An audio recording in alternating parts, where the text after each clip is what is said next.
বছরের মেয়ে তো মোটামুটি বড়সড় হয়ে গিয়েছে। দাহিয়া করবে বাড়িতে আয়সা থেকে তার মেয়ে বড়সড় আব্বা বলে ডাকে, খেলাধুলা করেন। এখন তো কি করবে, মেয়েকে তো আর সম্মান দেওয়া যায় না। বর্তমানে কিছু কুলাঙ্গার আছে, যখন বিয়ে হয় তখন তার মনটা ভেঙে যায়। না, এমন পাওয়া যাবে না। উম্মতে মুহাম্মদের মধ্যে এটা থাকা যাবে না। যেই নবী আয়েশা আইয়ামে জাহিলিয়াতকে দূর করে দিয়েছে, মেয়ের সম্মান বাড়িয়ে দিয়েছেন, যদিও মেয়েরা তাদের সম্মানকে ধরে রাখতে পারে না, তাদের সম্মান অনেক উপরে। আপনার মেয়ে হয়েছে, মেয়ে হলে কি লাভ?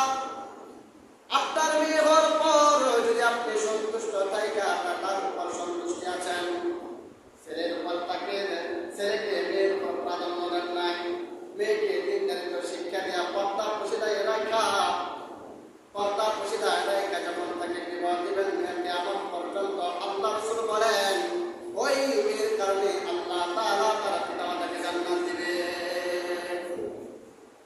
শুধু এই কথা বলে না, যার তিনটা মেয়ে তিনটা জান্নাত, আপনার তিনটা মেয়ে হয়েছে, এর ক্ষেত্রে বের করে দিয়েছেন, এই মেয়ে তারা জান্নাত কেন করতে পারবেন? ওই মেয়ে যে মেয়েকে আপনি তিনি শিক্ষা শিক্ষিত করেছেন, পর্দায় প্রশিদা রেখেছেন। ফাতেমা রাদিয়াল্লাহু তাআলা আনহা, উনি ওনার স্বামীকে বললো, আমার স্বামী, তার স্বামীর নাম হলো আলী, স্বামীকে বললো স্বামী আমি যখন মারা যাব রাত্রে রাত্রে আমাকে দাফন করে ফেলবেন। তার কারণ হইল আমাকে কোনো বইয়ের কোনো কুয়ার করে দেখে না। যদি আপনি সাহাবে কেরামের অপেক্ষায় থাকেন, দিনের বেলা আমাকে দাফন করেন, তাহলে তারা আমাকে দেখে নিবে আমার বডিটা কত মোটা ছিল, আমি কতটুকু লম্বা ছিলাম। এই জন্য স্বামী গো, আপনার কাছে একটা আমার অনুরোধ, আমি যখন মৃত্যুবরণ করবো রাতে রাতে আমাকে দাফন করে দিবেন। বর্তমানে মহিলারা এমনি পর্দা করে না, মরার সময় তার কাপড়ে, তার খাটের উপরে কাপড় দেওয়া হয়, কবরে নামানোর সময় কাপড় দেওয়া হয়, এমনি তার পর্দা করে না। কেন? এই জন্য পুরো মেয়ের উপর যদি পিতামাতার সন্তুষ্ট জায়গা থাকে, পর্দা প্রশিদায় রাখা বিবাহ নেয়, মেয়েটা যদি দিনদারিত্ব যদি তার ভিতরে চলে আসে, আল্লাহ পাকের পেয়ারা বান্দা যদি হয়ে যায়, রাসূল বলেন ওই মেয়ের দ্বারা আল্লাহ তাআলা তাকে জান্নাত দিবে। আর না হলে মেয়ের দ্বারা যদি তসলিমা নাসরিনের মতো হয়, তাহলে জাহান্নামে যেতে হবে মেয়ের কারণে। আপিয়ার মতো যদি হয়, তাহলে জাহান্নামে যেতে হবে মেয়ের কারণে। আল্লাহ রাব্বুল আলামিন আমাদেরকে হেফাজত করুন। তো দাহিয়া কলবি রাদিয়াল্লাহু তাআলা আনহু 4 বছর পর বাড়িতে আয়েশা থেকে তার মেয়ে বড়সড় হয়ে গিয়েছে। এখন কি করবে? আইয়ামে জাহিলিয়াত মেয়েটাকে দাফন করবে। দাহিয়া কলবি মেয়েটাকে আর দেখতে পারে না, মেয়েটাকে জঙ্গলে নিয়ে গিয়েছে।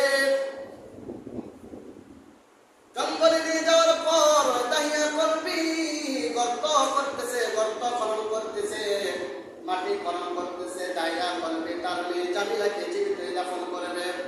মেয়ে যেখানে গর্ত খনন করতেছে, সেখান থেকে একটু দূরে খেলাধুলা করতেছে ছোট্ট মেয়ে।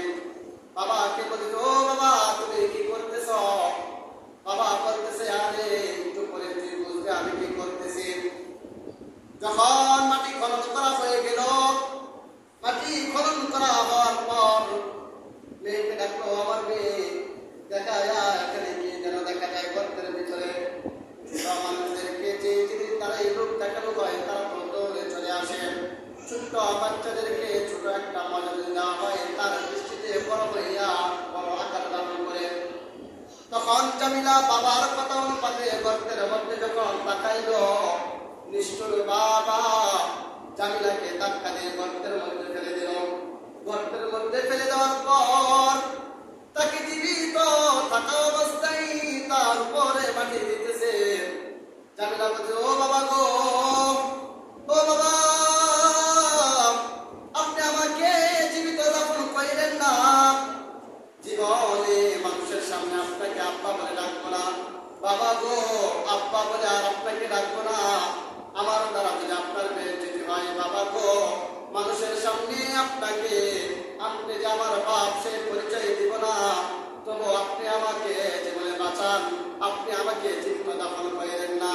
ওই নিষ্ঠুর বাবা তার মেয়ের কথাগুলো না শুনেও তাকে জীবিত দাফন করে দিল। দেখেন জীবিত দাফন করলো মেয়েটাকে। এক পর্যায়ে যখন আল্লাহ তাআলা তাহিয়া কলবিকে দিনের বুজুর্গ কাজল তার ভিতরে রাসূল সাল্লাল্লাহু আলাইহি ওয়াসাল্লামের কাছে আয়েশা তাহিয়া কলবি বলতে, ইয়া রাসূলুল্লাহ, ইয়া হাবিবাল্লাহ, আমি কালিমা পড়ে মুসলমান হয়েছি। তাহিয়া কলবি পূর্বে কুকর্মগুলো রাসূল সাল্লাল্লাহু আলাইহি ওয়াসাল্লামের কাছে পেশ করলো। রাসূল বললেন, তাহিয়া কলবি, আল্লাহ তাআলা তোমার পিছনের সমস্ত গুনাহ মাফ করে দিয়েছে। রাসূলের কথা শুনে না তাহিয়া কলবি বলল, ইয়া রাসূলুল্লাহ, ইয়া হাবিবাল্লাহ, আপনি এগুলি কি বলতেছেন? এখনো পর্যন্ত আমার মেয়ে জামিলার কান্নার আওয়াজ আমার কানের মধ্যে করাঘাত করতেছে, আর আপনি বলতেছেন আমার আল্লাহ আমাকে মাফ করে দিয়েছে, মনে হয় না। রাসূল বলল, তাইয়া রে, তোমার আল্লাহ তোমাকে মাফ করে দিয়েছে যখন থেকে তুমি কালিমা পড়লা। তাইয়া কলবি বিশ্বাস করে না।